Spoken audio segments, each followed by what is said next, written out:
तो कहीं ना कहीं कुछ तो गड़बड़ है ना, इनकी बातों को गंभीरता से लेना चाहिए। आशुतोष जी देखिए, असोनी शाही न तो बौद्धिक रूप से, न सामाजिक रूप से, न धार्मिक रूप से शंकराचार्य जी के ऊपर मैं कुछ बोलने के लायक नहीं हूं, मेरी उतनी औकात नहीं है। मगर वो हमारे जो शंकराचार्य हैं, सभी लोगों का जो जिस तरीके से ये कहा जा रहा है कि उनकी आड़ में छुपकर कांग्रेस जिस तरीके की बात कर रही है शंकराचार्य जी की, मेरे पास 2 पत्र हैं। एक शारदा पीठम का है और एक श्रृंगेरी का है। उन लोगों ने पत्र जारी किया है। मैं पत्र की 2 लाइनें पढ़ता हूँ। ये शारदा पीठम द्वारका से जारी हुआ है। राम जन्मभूमि अयोध्या के विषय में शंकराचार्य मठ द्वारकाधीश द्वारका पीठ गुजरात की ओर से कोई वक्तव्य प्रसारित नहीं किया गया है। किसी समाचार पत्र में प्रकाशित समाचार जगत गुरु शंकराचार्य जी महाराज की बिना आज्ञा के प्रकाशित हुआ है, जो कि भ्रामक है। ये हो गया वहां से। श्रृंगेरी की तरफ से एक पत्र जारी हुआ है, वो दूसरा पत्र है। कहेंगे तो आप मैं पढ़ दूंगा। तो मुझे तो नहीं लगता है, हाँ उन लोगों ने आने से मना किया है, ये सच है।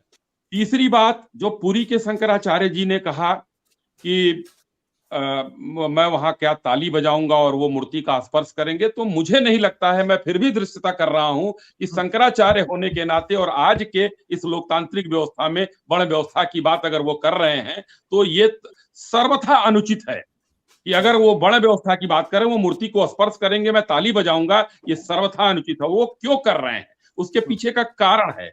उसके पीछे का कारण है कि कुछ शंकराचार्य यहाँ थे जिनको सरकारी शंकराचार्य कहा जाता था इसी हिंदुस्तान में। इंदिरा जी के समय में शंकराचार्य उस समय वो बनाती थी, बिगाड़ती थी। कांग्रेस के जमाने में जो भी चीजें आई, कुछ दिन पहले एक बनारस में, यही अभी जिनका आप फोटो दिखा रहे थे, बनारस में वो आए, कांग्रेस के तरफ से पूरा वो जारी किया गया। और क्या आए थे, Puri and Dwarka Shankaracharya to campaign against Modi in Varanasi. तो क्या महामहिम हमारे जो शंकराचार्य हैं, वो मोदी जी के अगेंस्ट कैंपेन करने कांग्रेस के पक्ष में आए थे। क्या ये उचित है? ये भी देखना होगा कि शंकराचार्य जी की क्या नियत है, क्या है। ये सारी चीजें आ गई। अब मैं आता हूँ रामद्रोही पर। जी नहीं, चौथे जो थे वो ज्योतिर्मय लिंग, वहां के जो ज्योतिष पीठ के जो शंकराचार्य अभिमुक्तेश्वरानंद सरस्वती, उनके बारे में तो कोई नहीं कहता वो सरकारी उनके गुरु जी जो थे उनकी मैं बात कर रहा हूं, जो पहले मैं जिन्होंने बयान आया अभी मुक्तेश्वरानंद सरस्वती, उन्होंने भी कहा यह परंपराओं के खिलाफ है, राजनीतिक लाभ के लिए किया जा रहा। निश्चलानंद सरस्वती जी ने बिल्कुल अलग बात की, इन्होंने तो स्पष्ट तौर पे कहा है कि ये राजनीतिक लाभ के लिए किया जा रहा है। फिलहाल अयोध्या में गर्भगृह का फर्श बन चुका है, उस पर खंभे खड़े हो चुके हैं, मंदिर का निर्माण पूर्ण रूपेण से नहीं हुआ है। ऐसी स्थिति में प्राण प्रतिष्ठा हिंदू परंपराओं के अनुरूप नहीं है। ये पुरी के शंकराचार्य नहीं कह रहे, ये दूसरे शंकराचार्य।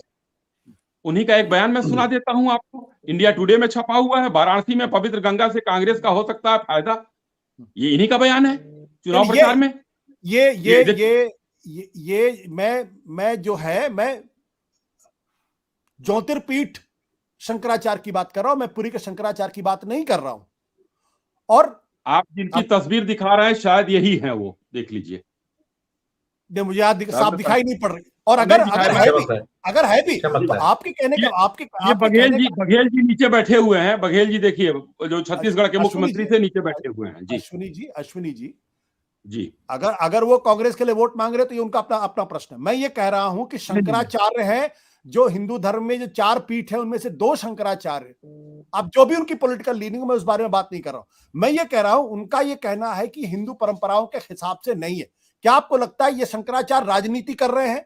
और क्या ये शंकराचार्य कांग्रेस के कहने पर इस तरीके का बयान दे रहे हैं? क्या ये शंकराचार्य मोदी विरोधी है, मोदी हेटर है? जब शंकराचार्य के लिए छप रहा है, शंकराचार्य जो वहां पर इस तरीके से कांग्रेस की बात कर रहे हैं, तो मैं कुछ नहीं कह सकता। मैंने जो कहना था मैंने पहले ही कहा, क्षमा मांगा। शंकराचार्य के खिलाफ मैं कुछ नहीं कह सकता, दृष्टता नहीं कर सकता, लेकिन जो छपा है उसको मैं पढ़ जरूर सकता हूं। और खंडन करना आपका काम है, आप करते रहिए। अब मैं आता हूं मुख्य विषय पर, जो हिंदू विरोधी की बात है, राम विरोधी की बात है। तो जवाहरलाल नेहरू जी के जमाने से राम का विरोध होता आया है, सनातन का विरोध होता आया है। जिस तरीके से सोमनाथ मंदिर में राजेंद्र बाबू को मना किया गया, जिस तरीके से वहां पर काम किया गया, चाहे जवाहरलाल नेहरू जी ने जो चिट्ठी लिखा पंत जी को यहाँ उसके लिए, राम मंदिर के लिए, कि मैं क्या, उन्होंने ये बोला था कि मैं जो है हिंदू पुनरुत्थान से परेशान हूं, ये जवाहरलाल नेहरू जी का था। वो वहां पर जो है सोमनाथ में भी नहीं गए थे, वही काम कांग्रेस की आज सोनिया गांधी ने किया कि यहाँ पर नहीं गए।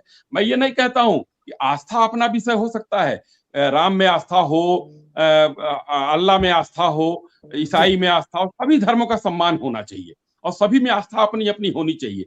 मगर आज एक सांस्कृतिक राष्ट्रवाद का उत्सव है, 500 साल की लड़ाई है, मर्यादा पुरुषोत्तम भगवान राम सबके कण कण में है। सुरेंद्र जी ने माना, मैं भी मानता हूं, आप लोग भी मानते हैं।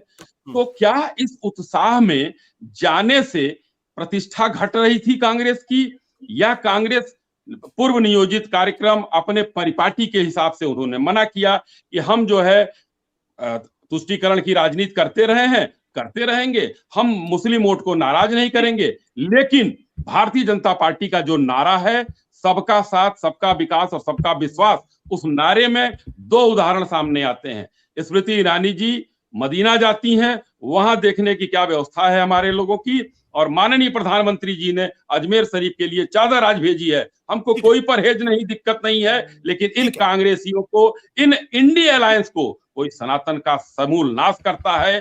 कोई फतेह बहादुर मंत्री क्या बोलता है, कल सुन लीजिए बिहार के मंत्री ने क्या बोला कि क्या राम के अंदर अभी तक प्राण नहीं था। बताइए, ये बोलने वाले वो हिंदू होते हैं? डूब के मर जाना चाहिए ऐसे सनातनियों को, राजनीतिक उसके चक्कर में ये बोलते हैं। और आज कांग्रेस पूरी तरीके से शंकराचार्य जी का वोट लेकर ये सब बातें कह रही है। ठीक, राहुल जी आप